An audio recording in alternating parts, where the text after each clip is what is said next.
Israel जाने से इनकार पर इमाराती एयरलाइन के पायलट को मुअत्तल कर दिया गया। नाज़रीन, मुत्तहिदा अरब इमारात की एयरलाइन ने इसराइल जाने से इनकार पर पायलट को मुअत्तल कर दिया। नाज़रीन, इस पायलट को मकबूजा बैतुल मुक़द्दस ले जाने का हुक्म दिया गया था, लेकिन इस पायलट ने इसराइल जाने से इनकार कर दिया।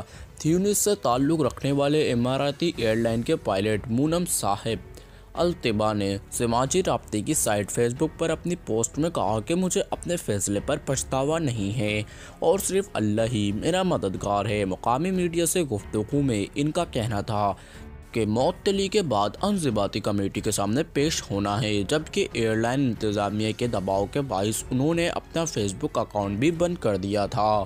ट्यूनिस में सियासतदानों की जानिब से पायलट के इस इक़दाम को बेहद सराहा जा रहा है और मुत्तहिद सियासी जमातों का कहना है कि पायलट का इक़दाम इस बात का पक्का सबूत है कि मसला फ़लस्तीन अभी भी ट्यूनिस अवाम के दिलों में है।